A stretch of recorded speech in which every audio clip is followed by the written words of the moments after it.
את יעבון הרווח של כמה קבלנים שבנו את הגגות האדומים כאן מאחוריכם. כל קילומטר של פיתולי הגדר הזאת עלה מיליוני שקלים שנשדדו מכספי המיסים של ההורים שלכם, שנחתכו מהחינוך שקיבלתם, מהבריאות, מהרווחה, מהסיכוי שלכם להגיע לדירה אחרי השחרור. ממענק השחרור שתקבלו, מזה שאתם צריכים להסתפק ב-700 שקל בחודש כולל תוספת פעילות רמה א'. זה לא בגלל שלמדינה חסר כסף, זה בגלל המקומות שהיא בוחרת לשים אותו.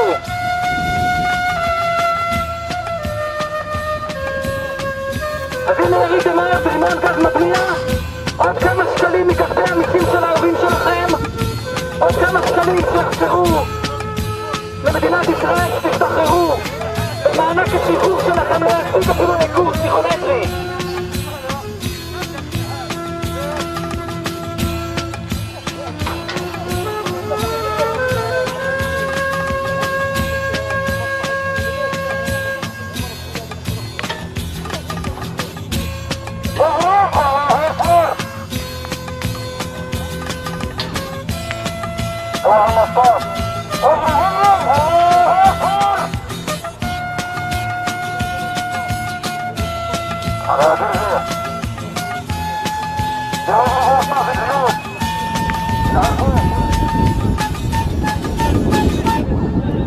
أناديكم أشد على أياديكم وأبوس الأرض تحت نعالكم وأقول أفديكم.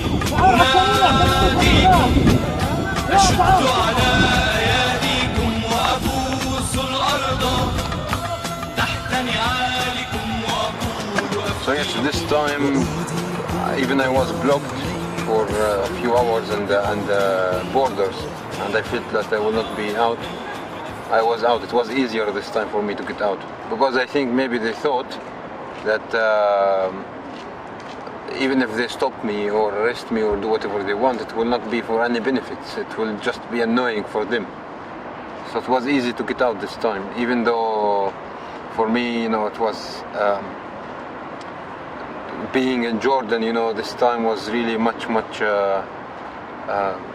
different impression, as Palestinian to be going, I stayed some days in Jordan where I went to the sea, and they had to check us as Palestinians, especially, because it's a bordering area, and for us as Palestinians, even in the eyes of our neighbors, we looks like terrorists. So they had to check us, question us, take our passports, the Jordanian army. And much more incidences, on the borders or in some other places where there is a check-in.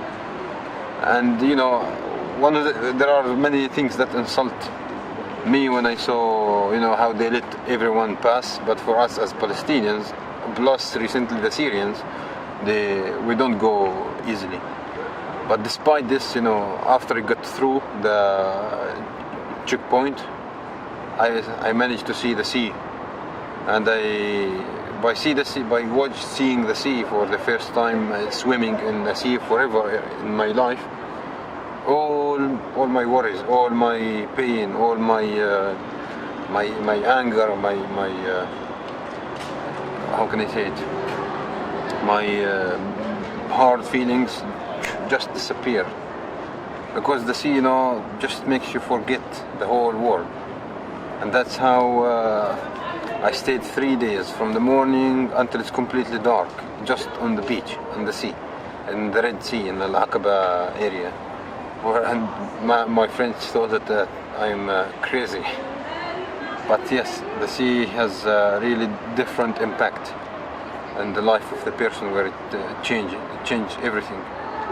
And after 3 days I came back, to Jordan, and now I arrived yesterday, the day before yesterday, here I am in France, where I see a completely different world, calm life, people, busy, not a lot of mess and chaos and wars or fight, none of these things here. It's completely different world. So I find it strange and too much for me to imagine, you know, the complete differences between where we live and France, for example.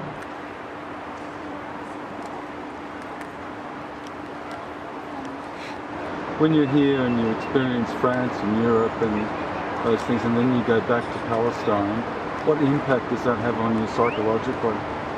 Yes, you know, for me, I tell you before, previous, because every time I learn a new thing, every time I get a new thing, a new impact on my life, every time I go out of Palestine for a tour. As I told you, the first time for me, when I left Palestine, I was in a huge shock with the huge differences and the cultural shock, and how I could see that our life is not normal life, you know, it's not real life as I thought, because I was born under occupation. Even we're fighting for liberation, but we don't know what does it really means or feels in reality. So when I came back last time to Palestine, it was really, how can I say, I saw the things in my eyes when I looked at things completely different from how I was see things in life, which makes me see that all the things that I thought that are normal were not really normal, and how really we are oppressed in an unbearable way that we cannot feel it in reality because we think it's life, but in fact it's a systematic oppression is made on us every day. So it was the feeling was like, how can I say, like when I sit there, I'm more silent. When I go back home, I'm more silent because I don't know how. I don't want to be, you know, involved in a place which I think that is not fine. You know, that's how I try always to be avoid, because I don't know. Just give this impact that we're not like. I'm not like. How can I say it? It's like we are not alive. If I'm alive there, I'm fooling myself, because this is not life. It's slavery in a very bad way. And yes, I always, how can I say, but this, you know, did not make me think of leave my home, because it's my home, and if everybody go to fight for his country will leave his home, there will be nobody else left, and this is what the Zionists want. So for me, the goal it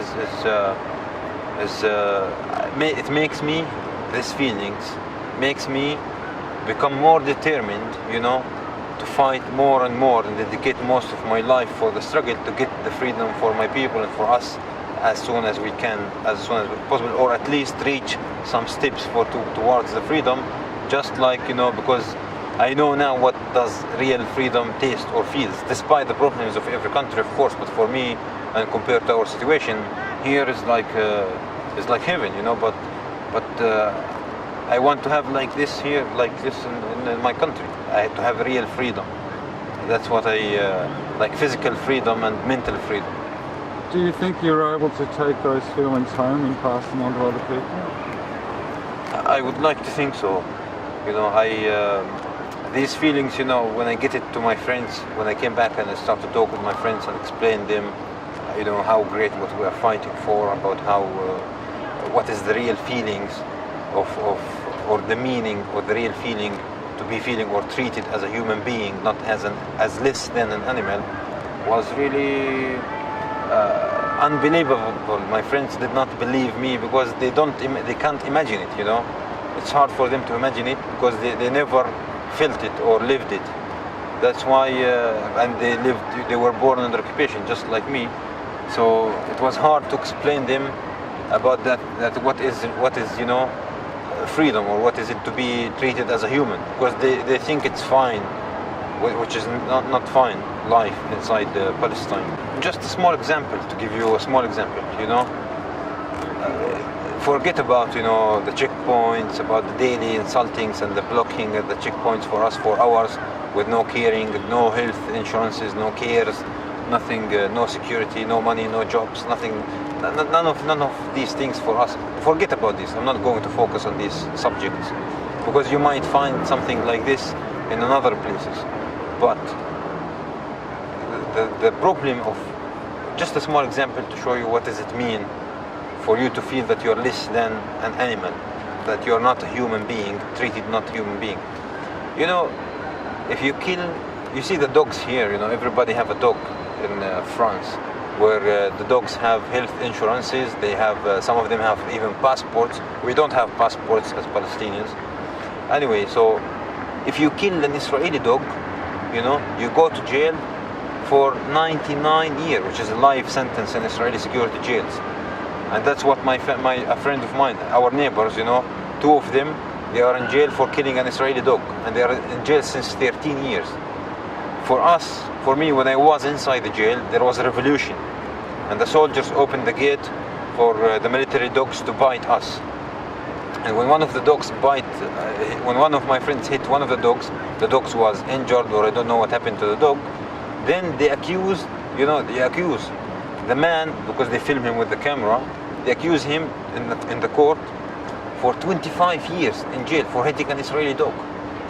While you can see that for hitting an Israeli dog, you go to jail for 25 years, for 99 years, but for killing hundreds or thousands of Palestinians, nobody even care, you know.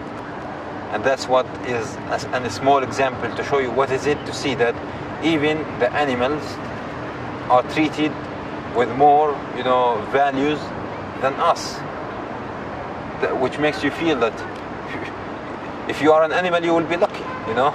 I envy the animals in Europe. I envy the dog in Israel. I would love to be a dog than be a human being in Palestine. فمأساتي التي أحيا نصيبي من مآسيكم أناديكم أشد على أياديكم وأبوس الأرض تحت نعالكم وأقول أفديكم أناديكم أشد على أياديكم وأبوس الأرض تحت نعالكم وأقول أفديكم. أنا ما هنت في وطني ولا صغرت أكتافي. أنا ما هنت في وطني ولا صغرت أكتافي. وقفت بوجه ظلامي يتيما عاريا حافي. أنا ما هنت في وطني ولا صغرت أكتافي. وقفت بوجه ظلامي يتيما عاريا حافي. أناديكم أشد